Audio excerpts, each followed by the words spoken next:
What's good, y'all? Elvis here. I'm self-taught, self-made, self-motivated. Everything I just said, cap. No one is self-made. As much as we like to think otherwise, humans are not independent creatures. Everything we have or anything we create is built off someone else's effort. I first learned how to cut hair in middle school, and I was watching 360 Jeezy videos. So there was about like a 8-year gap between when I first picked up clippers and when I actually got like formal one-on-one instruction. And within that period of time, I consider myself self-taught because I was just watching videos and working off trial and error. But was I really self-taught though? Because what really facilitated my learning was content creators like 360 Jeezy, Chris Basio, Game Changer, Get Beamed.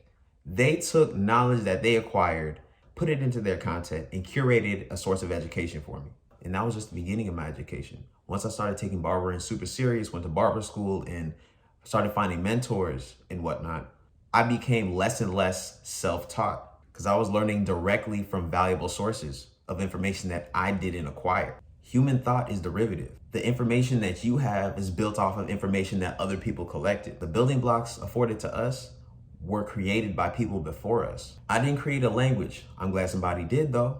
I ain't created currency. I'm glad somebody did though. I ain't create clippers. I'm glad somebody did though, because all those things I utilize today and I don't even think about it. And now I live in a world full of blessings and it don't even feel right to claim that it was all me. I mean, obviously I had some kind of role in my own life, like I played my part, but above all, everything comes from source. Everything comes from God. I can't take credit for being self-made. God made me. Even being self-employed, people have the misconception that when you're self-employed, you don't have a boss. Cap. Being self-employed, you might not have an individual boss. You might consider yourself the boss. In theory, you are. But the power that your boss would possess just gets distributed amongst your clients and your customers, the people that you do business with, the bloodline of your business. Personally, I like that setup better.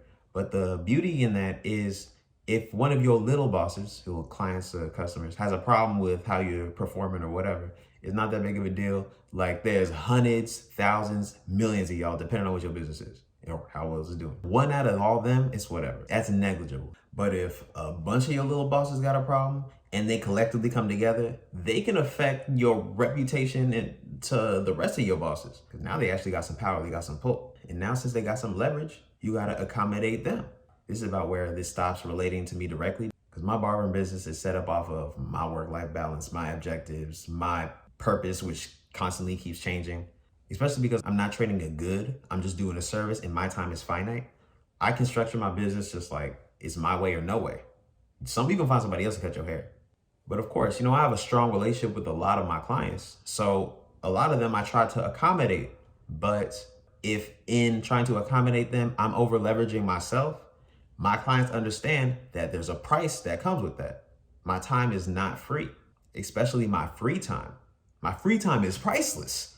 But even though my business is completely structured on my own terms, my business would not exist without my clients. If my clients did not value my service or my time enough to pay me what I asked for, none of this would look the way it does. And even further than that, if somebody didn't decide to create the internet, my business would not look like how it is. My life would not look like how it is. Every luxury that I get to take advantage of, every fruit of my labor that I get to harvest came from a seed someone else planted. We all need time to humble ourselves, but I'll be the first person to be proud of how much effort I put in towards my own goals. Like I might not be self-made, but I can't point to another human on this earth that put in more work towards my goals than I did. And I give credit to God because none of this happened without him, but I also give a certain amount of credit to myself because I put myself in a position to get that assist. God works through us. He helps those who help themselves.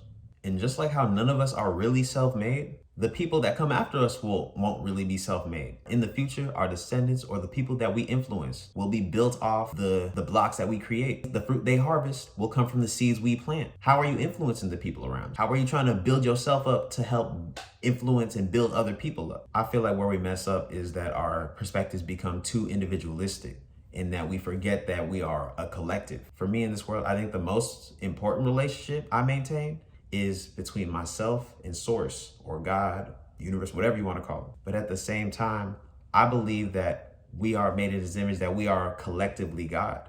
I believe that we are all drops of water in the ocean that is God. So this thing is always bigger than us. And even though most of my attention goes to myself, like factors that are within my control, because I can't change shit in this world but me. Everything that happens with humanity is a culmination of a collaborative effort. It's corny, but we all in this together. All right, that's my video. All I got to talk about today. I appreciate y'all watching. Like, subscribe, all that. If this video sparked any interesting thoughts, man, share that in the comments. Appreciate y'all again. But till next time, Craft Over Clout, I'm out.